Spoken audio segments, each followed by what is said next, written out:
The desert wind howled like a banshee as the black van screeched to a halt, its tires kicking up clouds of red New Mexico dust that choked the air. Nolan's heart slammed against his ribs like a caged animal, his hands slick with sweat on the steering wheel of his beat-up Ford pickup, headlights cutting through the twilight like desperate knives.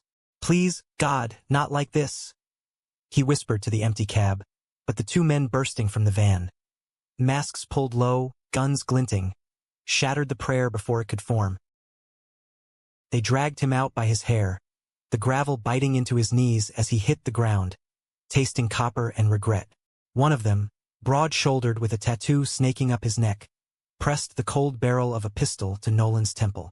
"You think running solves anything, kid? Your daddy's debts don't vanish in the sand." Nolan's mind reeled. Debts? His father, that ghost of a man who'd abandoned them years ago in Albuquerque, surfacing now like a bad dream. The second guy zip-tied his wrists, yanking him toward the van with a laugh that echoed like shattering glass. As the door slammed shut, sealing him in darkness, Nolan realized this wasn't just a shakedown. It was erasure. The van lurched forward, bouncing over rutted backroads that Nolan knew too well from his summers hauling hay on his uncle's ranch outside Santa Fe. He was 24, fresh out of community college with a half-assed degree in graphic design and dreams of making it in LA. But New Mexico's pull was like quicksand, family ties, the endless sky, the way the sun baked secrets into your bones. He'd been heading to a gig in Roswell, sketching murals for a kitschy UFO festival, when the van had materialized out of nowhere. Now, blindfolded and gagged with duct tape that pulled at his stubble, he counted breaths to keep from screaming. Hours blurred into a nauseating rhythm of turns and stops, the men's voices filtering through like radio static, curses about the old man's IOUs, and making an example. Nolan's uncle had warned him about the family's shady past. Whispers of loans from the wrong people after his dad skipped town with a poker habit and a bottle of Jack. But Nolan had laughed it off, too buried in his own quiet rebellion. The sketches of men in his notebook, bodies intertwined under starlit skies, hidden from a town that still crossed itself at the sight of two guys holding hands at the state fair.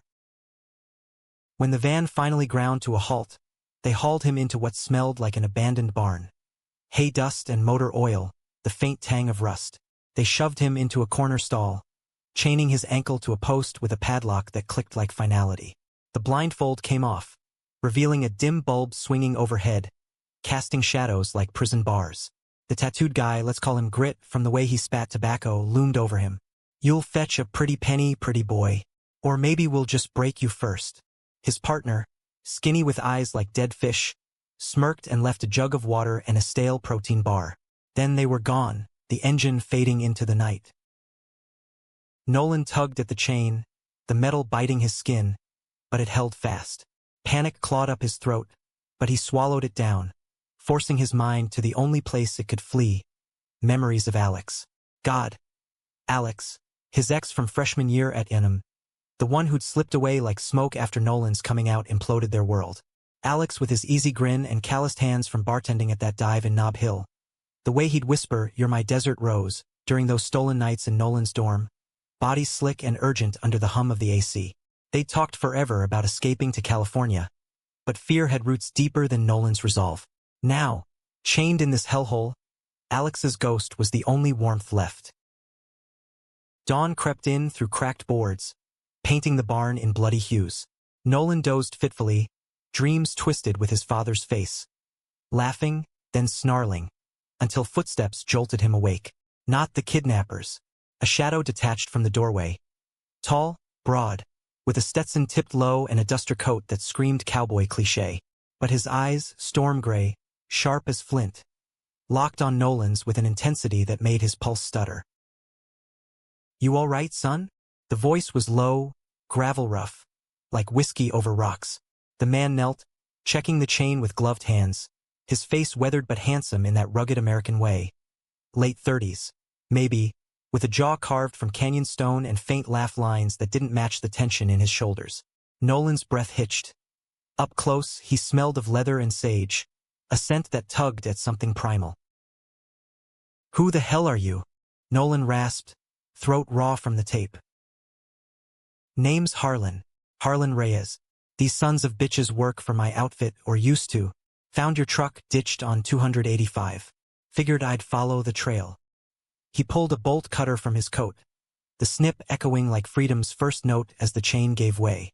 Nolan rubbed his ankle, staring up at the stranger who moved with the quiet assurance of someone who'd stared down worse than ghosts.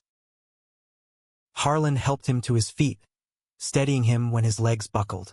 Their hands brushed, rough calluses against Nolan's smoother palm, and a spark jumped, unbidden, electric. "Come on," Harlan murmured. "My truck's a mile out. We gotta move before they circle back."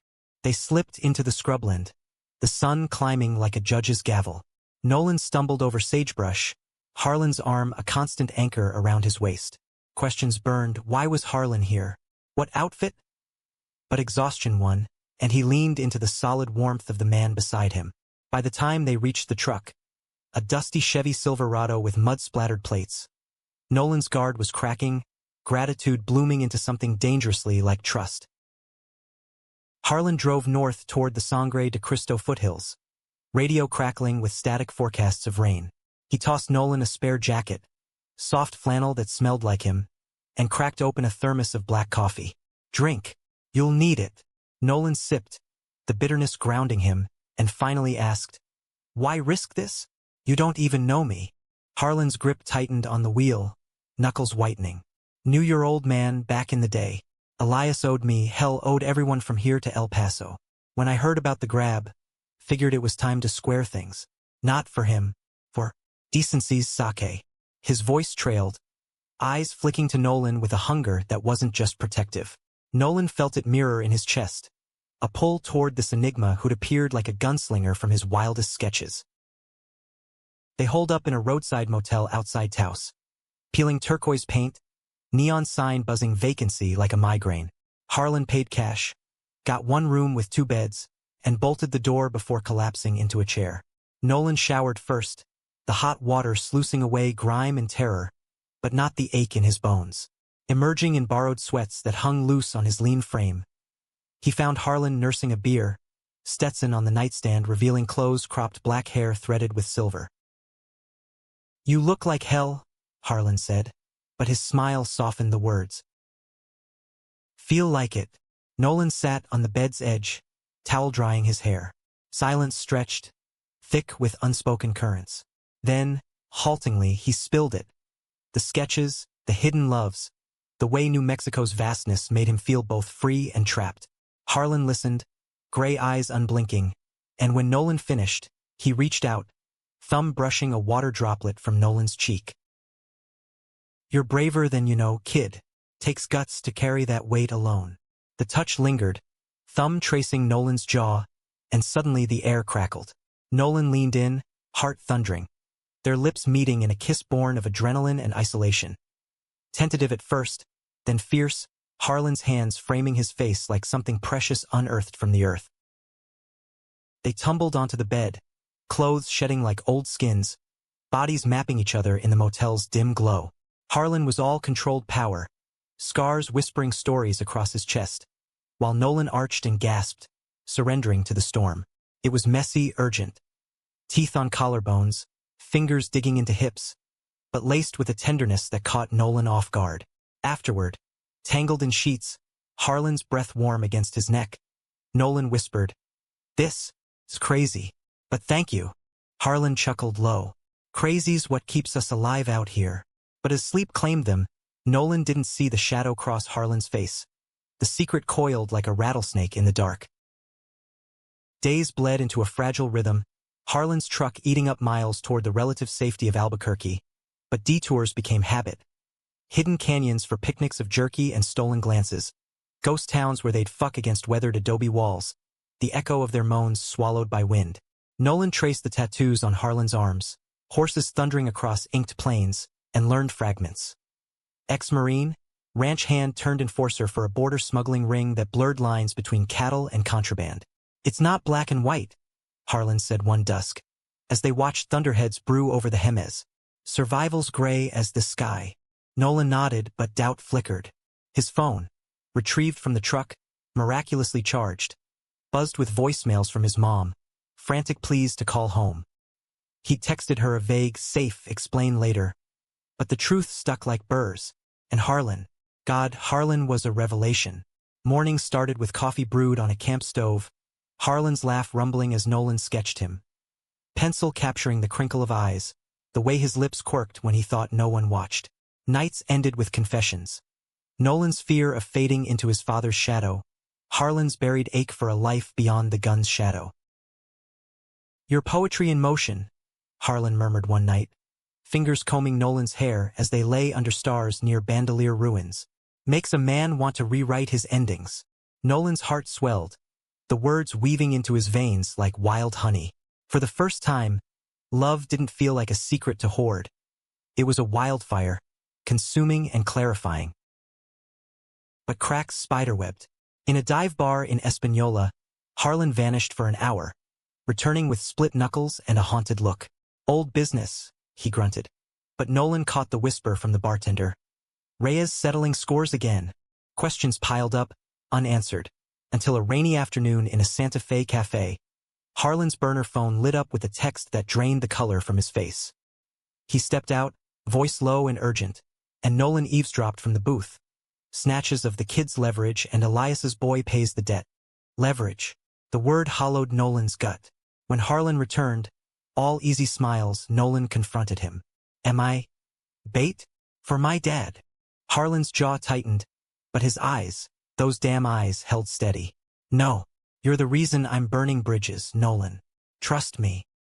He pulled him close, kiss fierce enough to bruise, and Nolan melted, shoving suspicion into the corner. That night, in a rented cabin off the Turquoise Trail, they made love slow and deliberate, Harlan mapping every inch as if committing to memory. You're mine, he growled against Nolan's throat. And in the haze of release, Nolan believed it. Believed in the man who chained his heart tighter than any padlock. Words spread like mesquite smoke. Grit and his partner were circling, whispers of a bounty on the runaway debtor's spawn. Harlan's outfit. A loose syndicate of ranchers fencing goods across the line. Fractured under the heat, loyalties splitting like dry earth. They pushed harder toward the city, Harlan teaching Nolan to handle a Glock in abandoned lots, his hands guiding steady. Aim for the chest, not the head, bigger target, he'd say, but his touch lingered, thumb circling Nolan's trigger finger like a promise. In Albuquerque's outskirts, they crashed at Harlan's contact's place, a weathered trailer with a sagging porch and a view of the sandiest glowing pink at sunset. Maria, the contact, was a no-nonsense Chicana in her 50s, ex-biker with tattoos rivaling Harlan's. She eyed Nolan warily but cooked tamales that night, her laughter filling the space as stories flowed, tales of border runs and lost loves. Harlan's a good man, she told Nolan over second helpings. But the desert takes its toll. Don't let it take him from you. Emboldened, Nolan cornered Harlan on the porch swing, rain pattering like Morse code.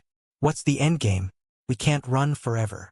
Harlan sighed, pulling a crumpled photo from his wallet. A younger him, arm around a wiry man with Nolan's green eyes, Elias. Your dad saved my ass in Fallujah. I owe him. But you're the debt I want to pay forward. Their kiss tasted of spice and storm, deepening until Maria cleared her throat from the door. Save it for the honeymoon, cabrons. Laughter bubbled up, lightening the weight. But that night, as Nolan slept curled against Harlan's chest, a nightmare clawed free. Chains, guns, and Harlan's face twisting into Grit's snarl. He woke gasping, Harlan's arms tightening instinctively. I'm here, Harlan whispered, lips brushing his temple. Always.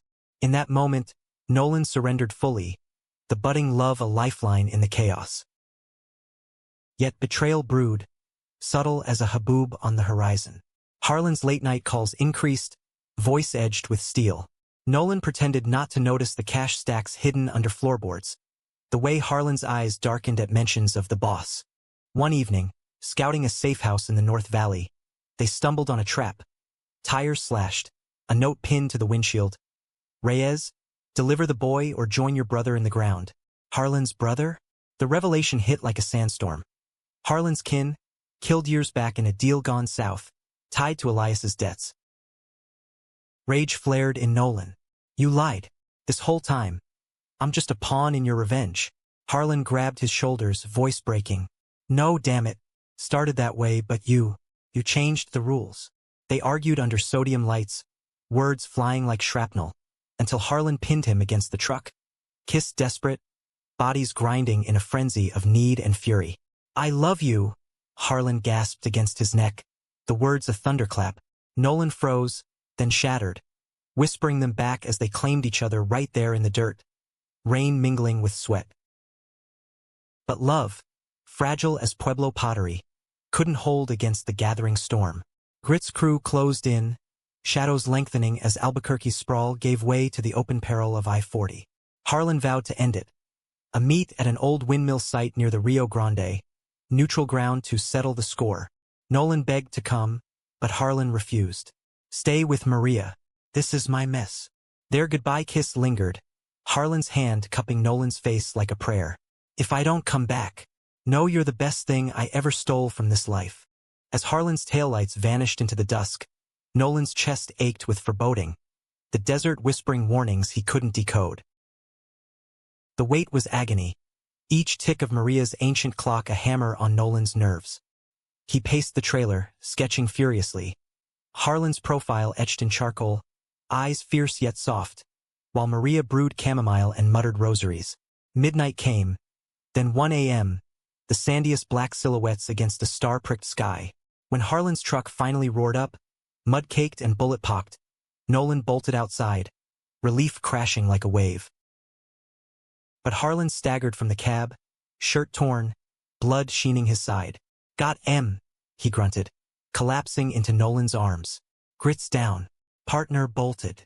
Maria stitched him up with practiced hands, cursing in Spanish, while Nolan held Harlan's head in his lap, fingers threading damp hair.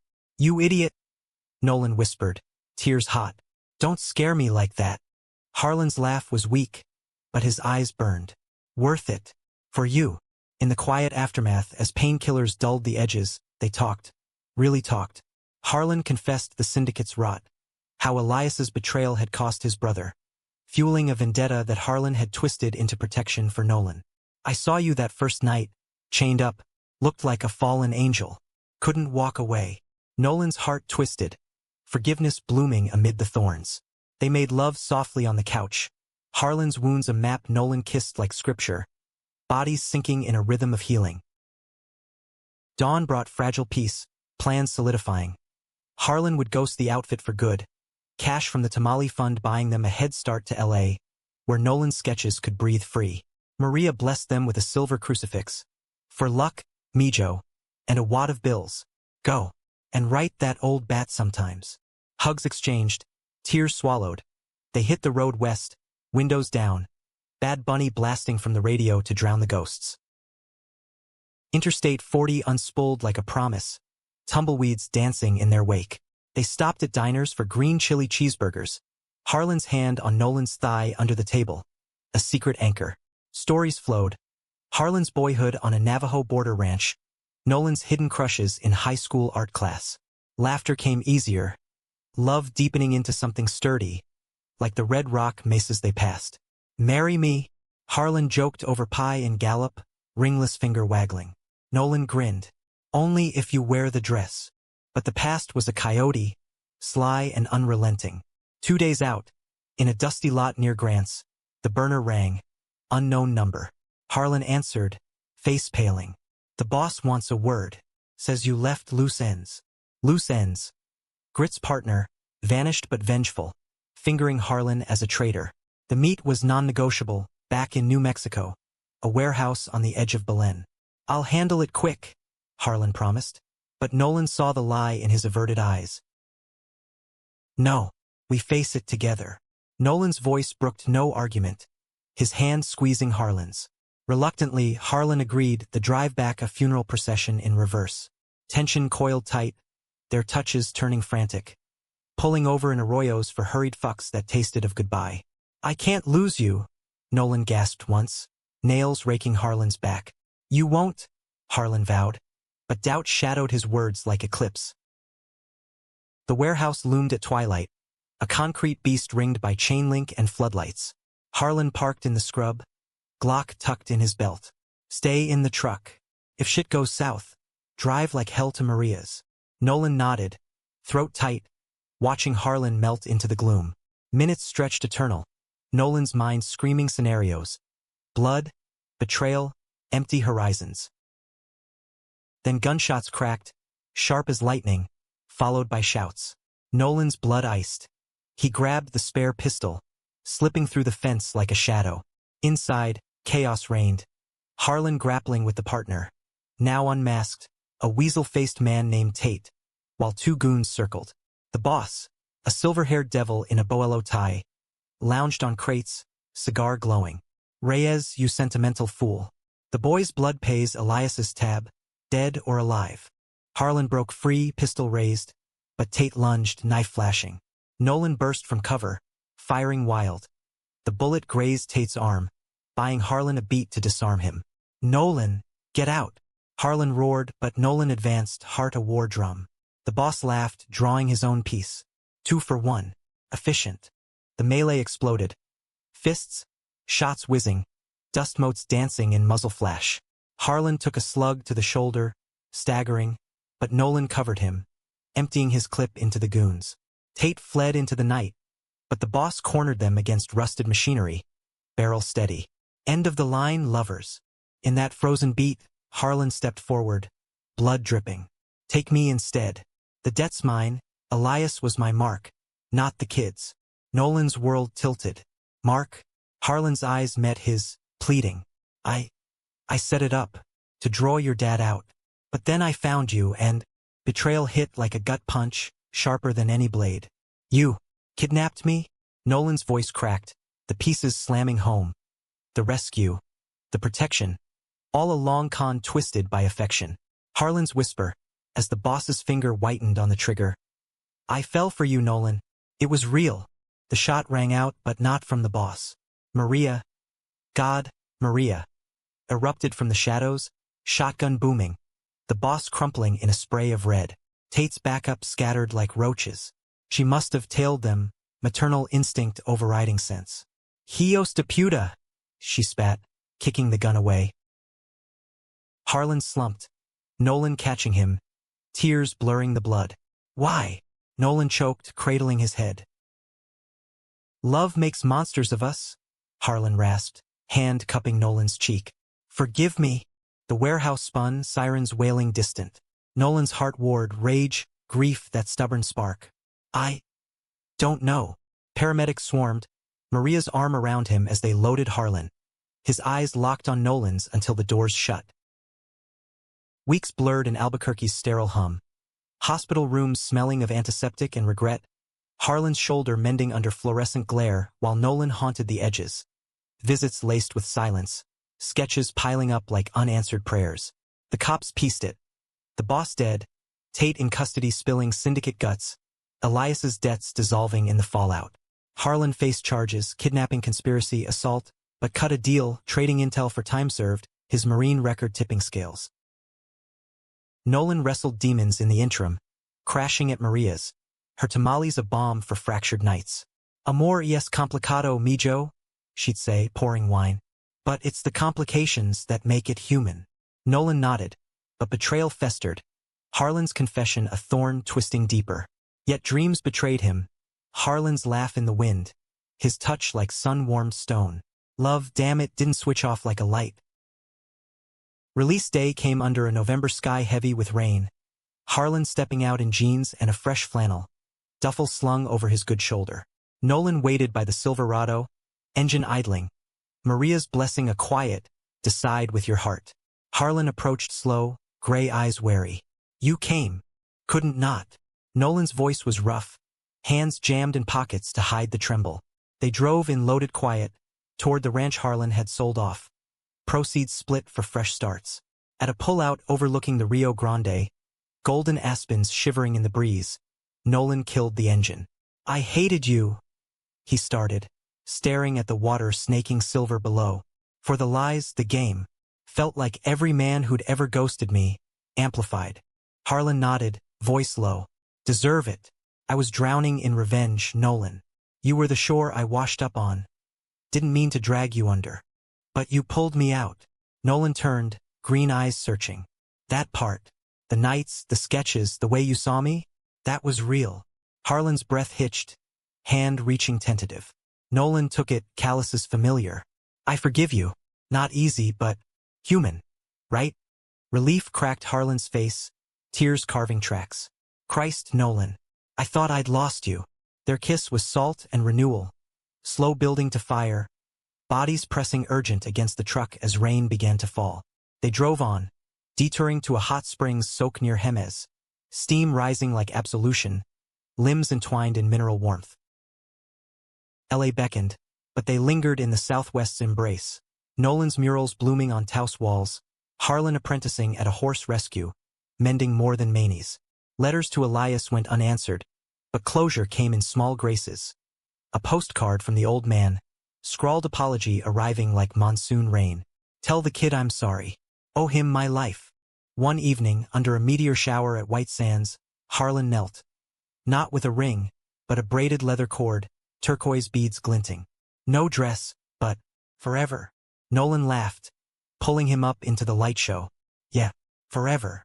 Years wove on, their story etched in desert lines. Adobe home in Ubiquitous, Nolan's gallery shows drawing crowds, Harlan's quiet strength anchoring the chaos. Betrayal's scar faded to silver, a reminder that love wasn't flawless canvas, but raw sketch, smudged, vivid, alive. In America's heartland sprawl, two men built from dust and dreams proved redemption wasn't myth. It was the hard-won dawn after the longest night. And when Nolan whispered doubts in the dark, Harlan's reply was steady. We're the unexpected, darlin', and that's our saving grace.